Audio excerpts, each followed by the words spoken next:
J'aimerais vous parler d'un sujet que j'ai intitulé « Quand la douleur s'invite à la maison ». Quel que soit votre ministère, quelle que soit la puissance de votre ministère, quelle que soit votre expérience, il arrive que la douleur s'invite à la maison. Et personne n'est immunisé contre la douleur, personne n'est immunisé contre l'épreuve, personne n'est immunisé contre les difficultés. En ce qui nous concerne, avec Liliana, nous avons eu de multiples épreuves, comme tout un chacun. Mais en 2013, nous sommes entrés dans une saison difficile où Liliana a commencé à sentir des douleurs au niveau de ses cervicales, de l'engourdissement dans ses bras, dans ses mains, ce qui a impliqué des examens plus poussés. Et à la suite d'un IRM, on a découvert qu'il y avait des cervicales écrasées et que la situation n'allait qu'empirer.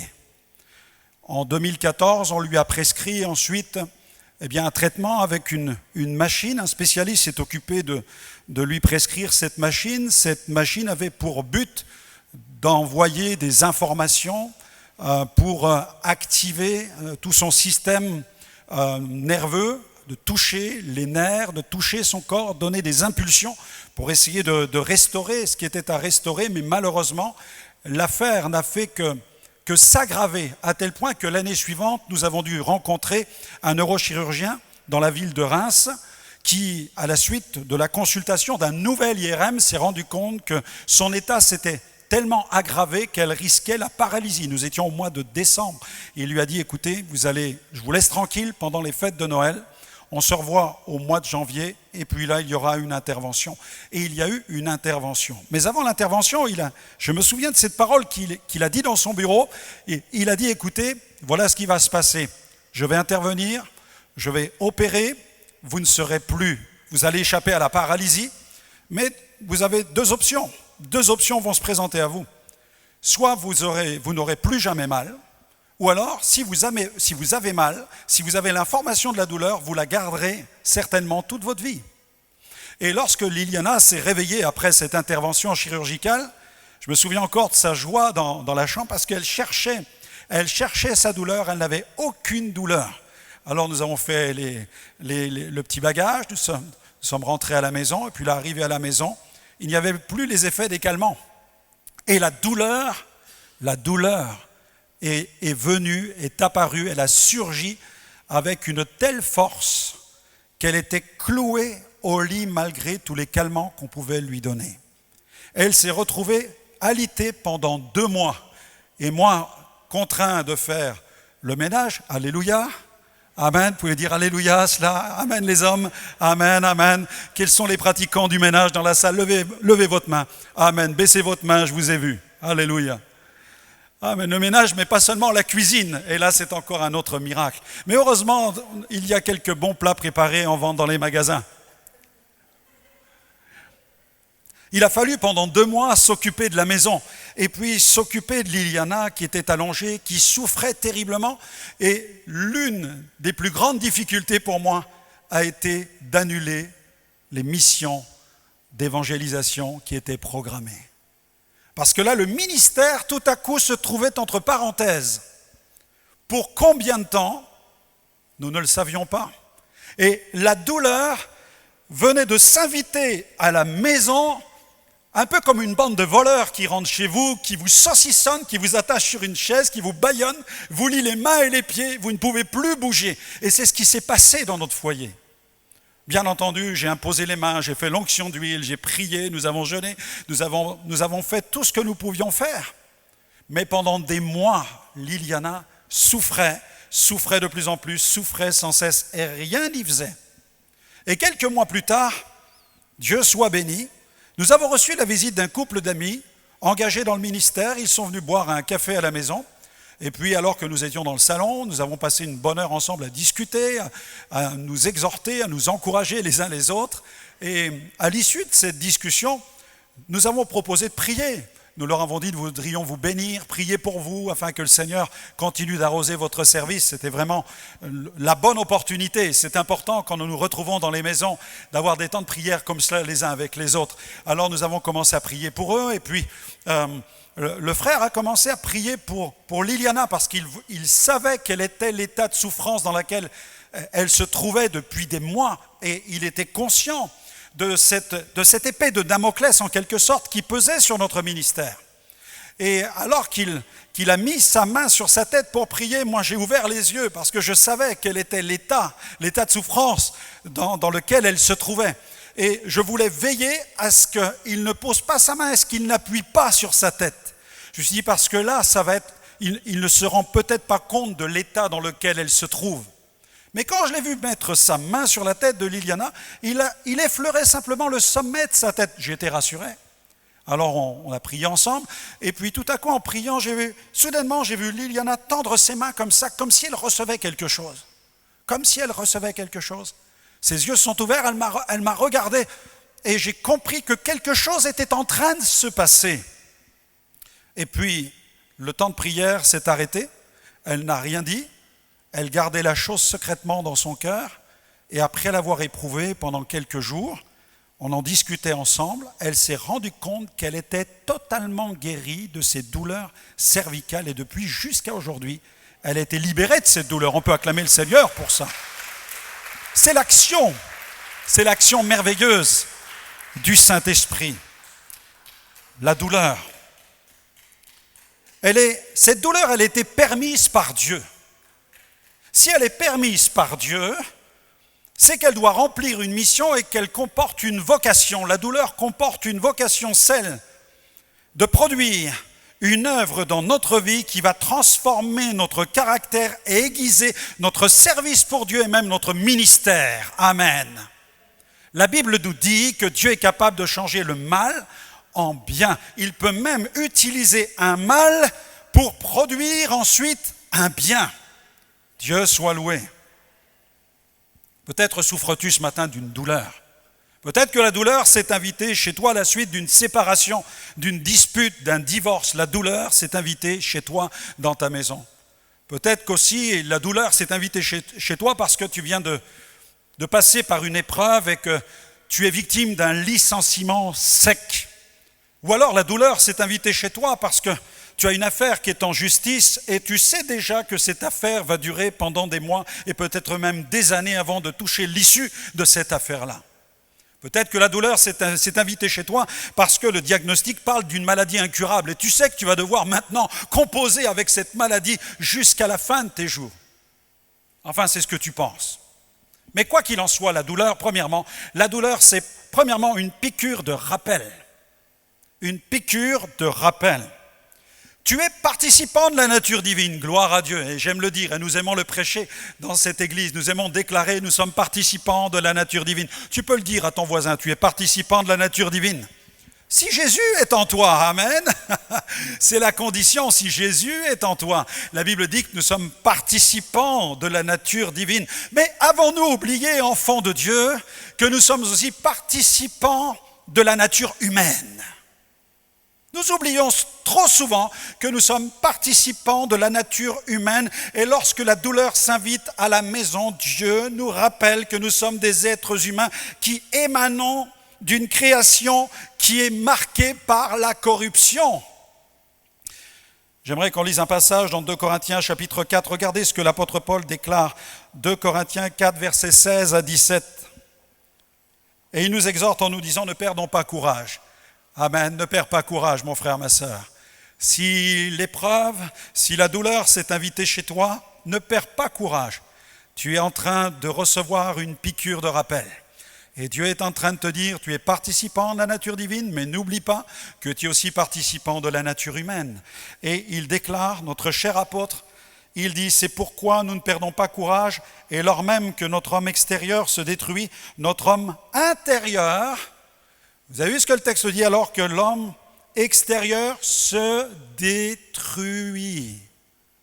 C'est une réalité physique à laquelle nul d'entre nous ne peut se soustraire, même si nous sommes capables d'expérimenter à tel moment des miracles, des grâces, de guérison, de restauration, des interventions surnaturelles, mais il faut bien le reconnaître, l'extérieur se détruit. Pourquoi ?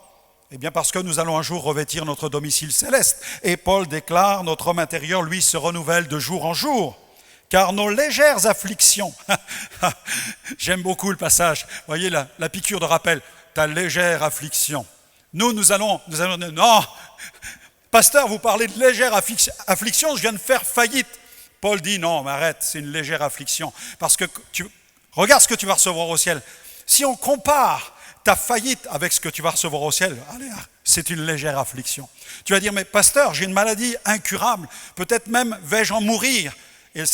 Et la Bible dit, c'est une légère affliction si nous comparons à la résurrection. Vous voyez, Paul, il est en train de mettre en perspective les douleurs de la vie terrestre que nous connaissons avec la gloire que nous allons expérimenter dans le ciel. Et nous avons besoin de passer par le prisme de la parole de Dieu pour comprendre quelles sont les réalités spirituelles et celles qui sont éternelles.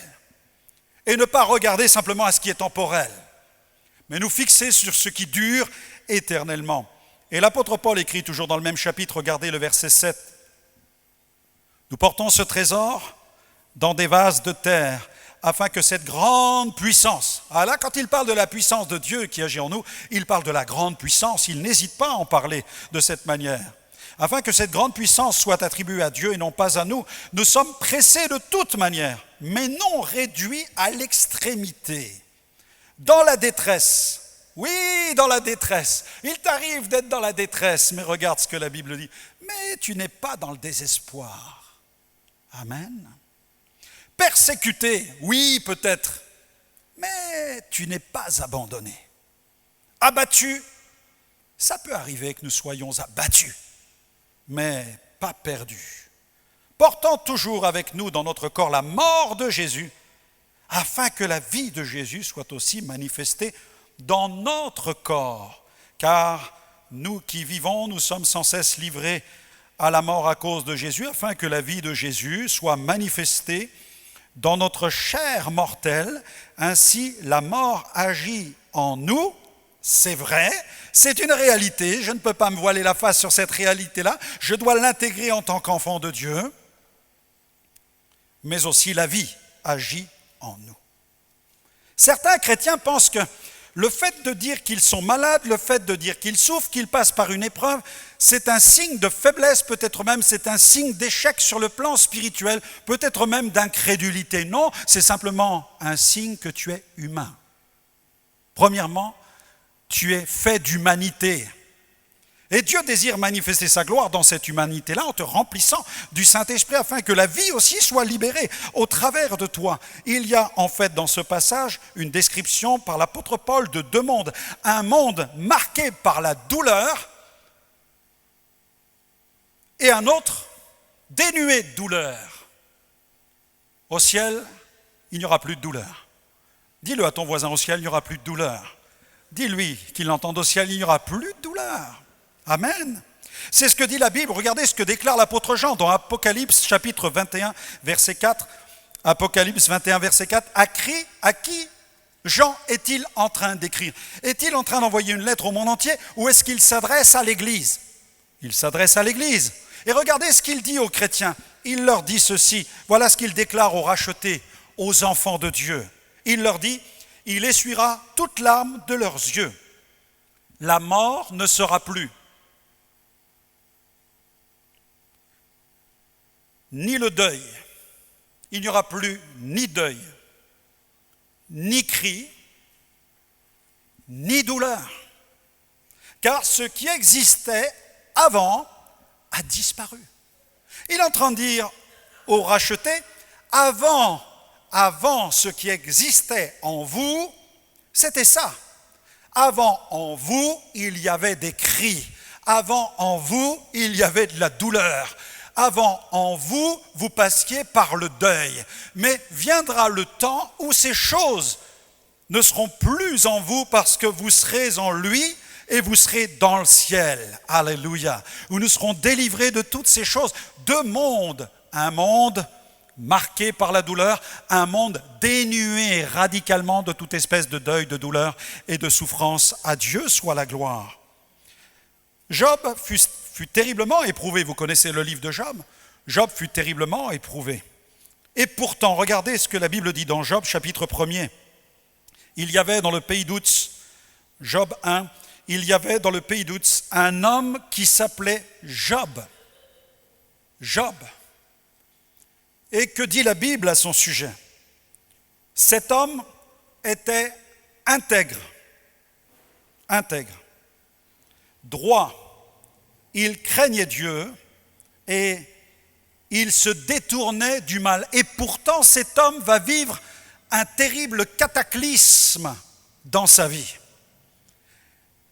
Il va voir sa famille disséminée par un événement terrible. Il va perdre tous ses biens matériels. Il va être frappé d'une maladie incurable et même d'une femme incurable. Connaissez la femme de Job? Maudit Dieu et meurs, voilà ce qu'elle lui disait. Voici la bonne nouvelle que sa femme lui servait au petit déjeuner tous les matins. Vous imaginez, quand vous avez une femme comme ça, vous n'avez pas besoin d'ennemis. Tous les matins au petit déjeuner. Ah, mais maudit Dieu et meurt, maudit Dieu et meurt. Et peut-être qu'autour de vous, vous avez des gens comme ça qui vous disent, mais où il est ton Dieu? Regarde, toi qui prêches la guérison, toi qui prêches le miracle, toi qui crois au surnaturel, regarde, tu viens de perdre un enfant, regarde, tu viens d'enterrer une grand-mère, regarde, ton mari souffre d'une maladie, etc. Tu viens de perdre une entreprise, tu viens de couler la boîte, et là tu dis, et on te dit, mais où il est ton Dieu? Où il est ton Dieu?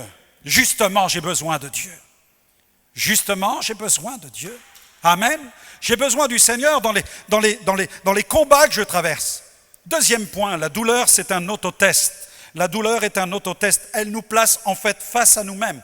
Dès que nous sommes éprouvés, dès que nous passons par l'épreuve, dès que nous traversons la vallée de la souffrance, nous sommes face à un autotest immédiatement. Dans notre esprit viennent des questions. Vous êtes faits de chair, nous sommes de la même nature. Et je me pose les mêmes questions que vous lorsque je souffre. Je suis face à cet autotest et je regarde le résultat. Quel sera le résultat? Positif? Négatif, et je regarde et je coche les checkbox et je me dis tu es comme ça parce que le diable t'attaque. Là je check et souvent on est comme ça. Satan est en train de m'attaquer. Souvent c'est ce que nous pensons. Immédiatement nous allons faire l'autotest. Parfois il arrive que l'ennemi nous attaque, puisque Job a été attaqué. Il arrive que l'ennemi nous attaque. Mais toute douleur n'a pas pour source la puissance de Satan. Alors il nous faut checker les boxes. Et je souffre parce que le diable m'attaque, je souffre parce que j'ai péché. Mais là, nous allons prier, nous allons demander pardon au Seigneur, nous allons dire Seigneur, pardonne-moi, purifie-moi, lave-moi, nous allons nous humilier et nous nous rendons compte qu'après la prière de repentance et d'humiliation, nous souffrons toujours. Ce qui veut dire que l'origine de la souffrance n'était pas un péché. Parfois, elle peut l'être, mais pas de façon systématique. Mais nous sommes tous faits, j'irais tailler dans le même bois, nous nous posons tous les mêmes questions. Est-ce que le diable est en train de m'attaquer? Est-ce que j'ai péché? Ou alors, quelqu'un viendra te dire, mais mon frère, ma sœur, tu souffres parce que tu n'as pas la foi. C'est toujours la triade, le diable, le péché ou l'incrédulité. Tu dois avoir l'un de ces trois problèmes. Mais non, tu as le quatrième problème. En fait, ton problème, c'est l'humanité. Tu es un humain. Et est-ce que tu as oublié cette réalité de cette humanité? Tu es dans un corps de chair. Tu vis sur une planète marquée par la corruption. Et il arrive que la douleur s'invite chez toi. Ou alors quelqu'un te dira, mais tu souffres parce que tu es un mauvais chrétien. Je ne connais pas de chrétien parfait. Mais je connais celui qui est parfait.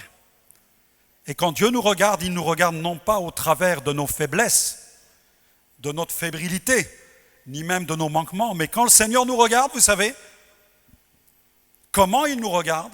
Il nous regarde au travers du sang de Jésus. Il nous regarde au travers de la justice de Christ, et elle est parfaite. Alors Satan peut bien t'accuser. Tu lui dis, mais le Seigneur est ma justice.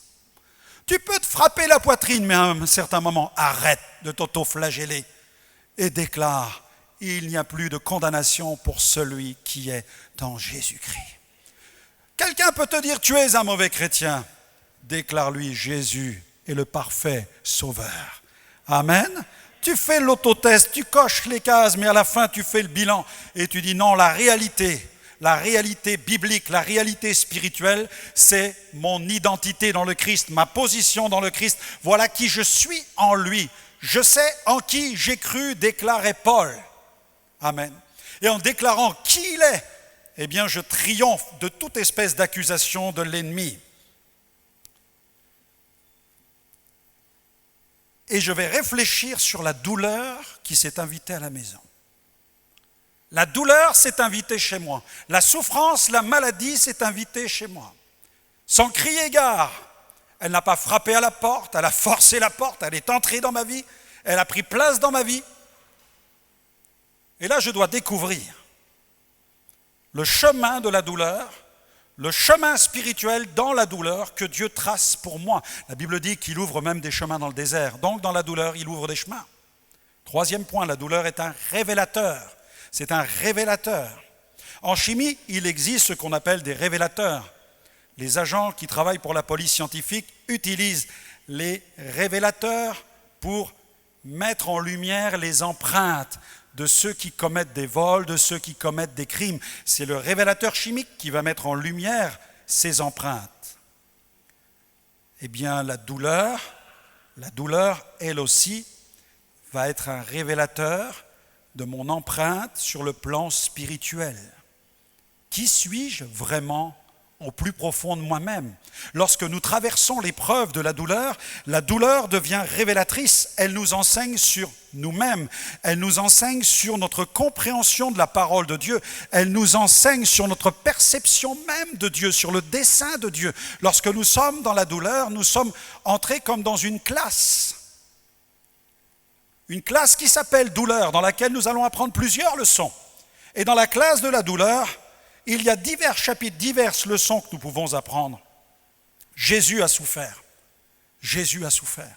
Lorsque nous passons par la douleur, il est important à un certain moment d'aller à la rencontre de Jésus, de nous approcher de celui qui a été dans la douleur, celui qui à un moment a voulu même résister à la douleur, puisqu'il a fait cette prière, que cette coupe s'éloigne.